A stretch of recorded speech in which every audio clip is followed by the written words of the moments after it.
Are your raised beds just okay? You might be making the one watering mistake that's holding them back. I stopped this common error, and my raised beds literally exploded with growth. Learn how to unlock the true potential of your garden today.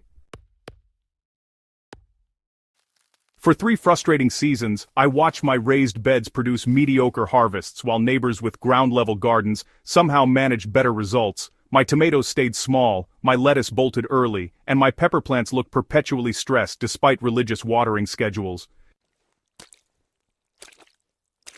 The beds looked decent enough on the surface with green foliage and occasional blooms, but something fundamental was missing, that explosive growth and abundant production I'd seen in other gardens and promised in every raised bed tutorial online. The breakthrough came not from expensive amendments or complicated feeding schedules, but from recognizing a watering pattern so ingrained in my routine that I'd never questioned it until a veteran gardener visiting my garden casually mentioned that my soil looked consistently damp on top but probably bone dry underneath. The seemingly innocent habit causing all this trouble was something nearly every raised bed gardener does instinctively because it feels responsible, practical, and even scientific. I was watering frequently with lighter applications, checking my beds daily and giving them a good surface soaking whenever the top inch felt dry. This approach made perfect sense in my mind because I was preventing the soil from ever getting too dry, maintaining consistent moisture, and avoiding the stress of dramatic wet-dry cycles. The daily routine felt productive and attentive, like I was being a diligent gardener who stayed on top of plant needs. What I didn't realize was that this watering method was training my plants to develop shallow root systems that stayed near the surface where moisture was readily available, leaving them vulnerable to heat stress, nutrient deficiencies, and drought conditions that shouldn't have affected raised beds at all. The superficial watering method looks responsible on the surface because you're providing water regularly, and the top few inches of soil feel adequately moist when you check. Most gardeners, myself included, water their raised beds for 5 to 10 minutes with a hose or watering can, wetting the surface thoroughly until water begins pooling slightly or running off the edges. We see the soil darken with moisture, we watch plants perk up immediately, and we walk away satisfied that we've done our job. The fatal flaw in this approach becomes obvious once you actually dig down 6 to 8 inches into your raised bed shortly after one of these watering sessions. What you'll discover is shocking because while the top 2 to 3 inches are nicely moistened, everything below that remains dry or only slightly damp, creating a moisture gradient that fundamentally shapes how your plants grow. So, this happens because water moves through raised bed soil differently than we instinctively imagine, especially in the well-draining mixes most of us use that are heavy on compost, peat moss, or coconut coir. When you apply water quickly to the surface, it wets the top layer and then either runs horizontally toward the edges or percolates slowly downward, but most of it never reaches the deeper zones before you stop watering. The improved drainage that makes raised beds superior for preventing root rot. And waterlogging also means water moves through quickly without saturating deeply unless you water long enough and slowly enough for gravity to pull it down through the entire profile. Your plants respond predictably to this situation by growing roots where the water is, which means shallow root systems concentrated in the top few inches of your bed where moisture is consistently available from your frequent light watering. The consequences of shallow rooting extend far beyond just needing to water more often, though that's certainly annoying enough. Plants with shallow root systems access only a fraction of the nutrients in your raised bed because most of the minerals, organic matter, and microbial activity exist in the deeper zones that roots never explore. These plants are far more vulnerable to temperature extremes because the surface soil heats and cools dramatically, while deeper soil maintains more stable temperatures. They're susceptible to wind damage because shallow roots provide inadequate anchoring. Perhaps most frustrating, they become completely dependent on you for survival because missing even one day of watering during hot weather creates immediate stress when roots can't access deeper moisture reserves. You've essentially trained your plants to be high maintenance and underproductive by rewarding shallow rooting with consistent surface moisture. The transformation in my raised beds after switching watering methods was so dramatic that I initially suspected some other variable had changed, perhaps the weather pattern or a beneficial insect population boom, or even just better timing in the season. Within 2 weeks of implementing deep watering techniques, Plants that had been puttering along with modest growth suddenly shifted into high gear, with visible changes happening almost daily. My tomato plants, which had been stuck at about 18 inches tall, with thin stems added 6 inches of height in 10 days, and developed thick, sturdy stems that felt woody, rather than herbaceous. The leaves darkened to that deep, rich green that signals optimal nitrogen availability, and flower clusters appeared on branches where I'd seen nothing but leaves for weeks.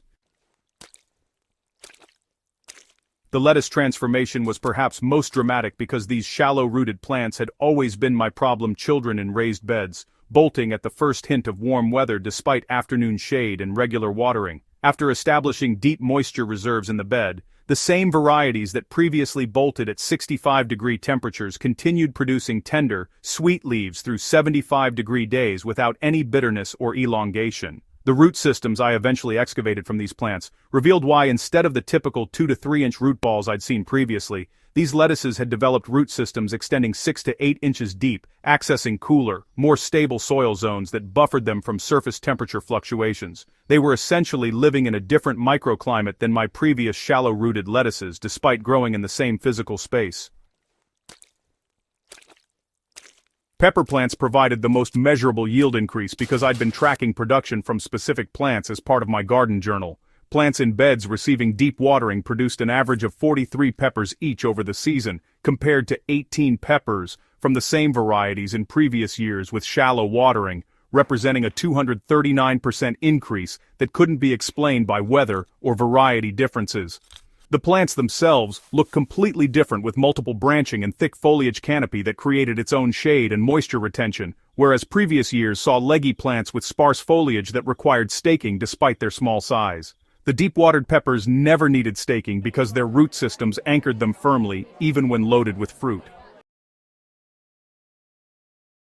Deep watering for raised beds means applying water slowly enough and long enough that moisture penetrates to the full depth of your growing medium, which typically means 12 to 18 inches in most raised bed constructions. The key word here is slowly, because fast application causes runoff and horizontal spreading rather than vertical penetration.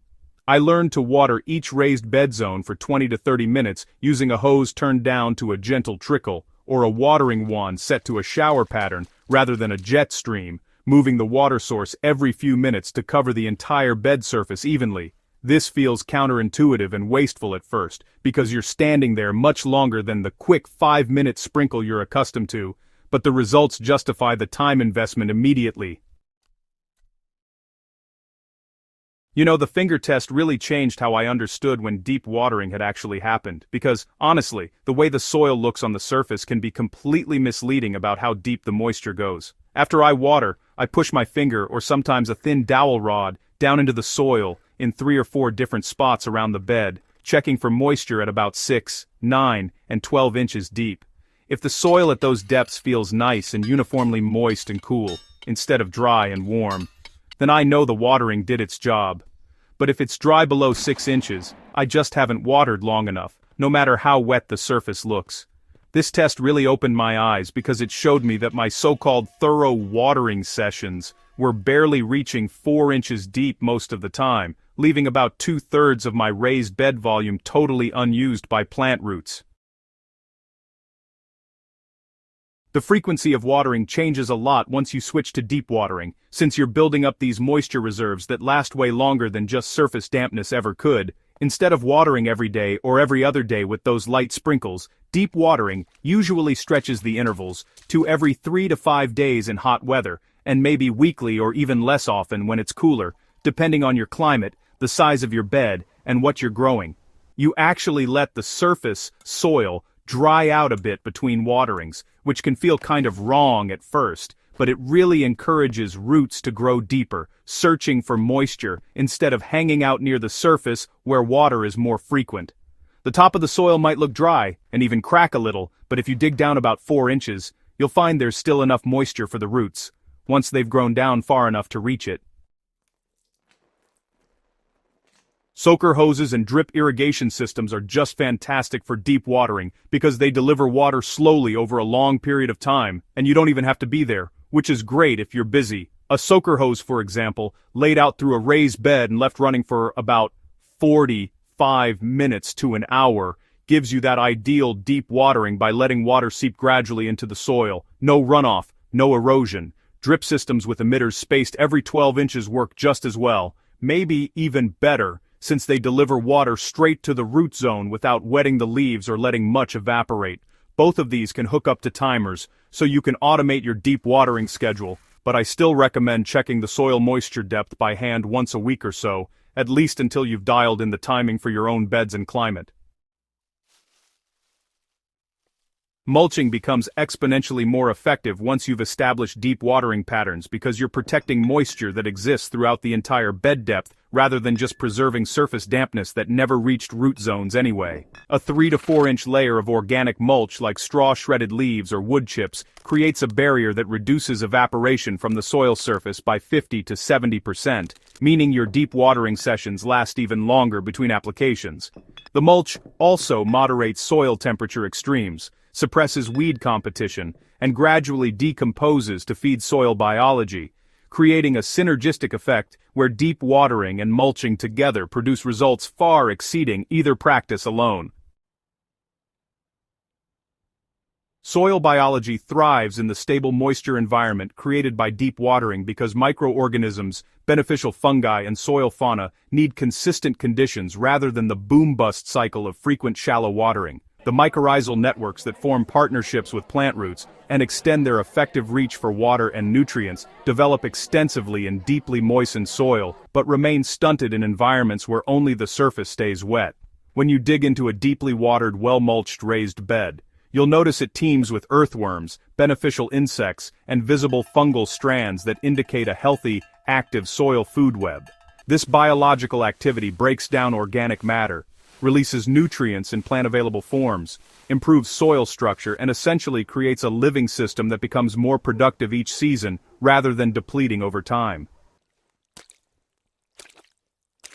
The combination of deep rooting and active soil biology means your raised beds require fewer inputs overall because plants access nutrients more efficiently and the soil ecosystem cycles organic matter more effectively. I've reduced my fertilization frequency by half since implementing deep watering, because plants with extensive root systems in biologically active soil simply don't show the deficiency symptoms that were common with my previous shallow-watered beds. The time saved from less frequent watering more than compensates for the longer duration of each watering session, and the harvest increases have transformed raised beds from a neat garden feature into genuine food production powerhouses that justify every bit of effort invested in building them. If this simple watering shift can transform struggling raised beds into explosive production engines, imagine what other overlooked fundamentals might be limiting your garden's potential. Subscribe to the Living Soil Lab for more practical revelations that cut through gardening myths and deliver real results based on how plants and soil actually function. Share this video with fellow raised bed gardeners who might be making the same mistake I did for years, because there's nothing more satisfying than helping someone unlock abundance that was always possible but just needed the right approach. Let's grow something amazing together.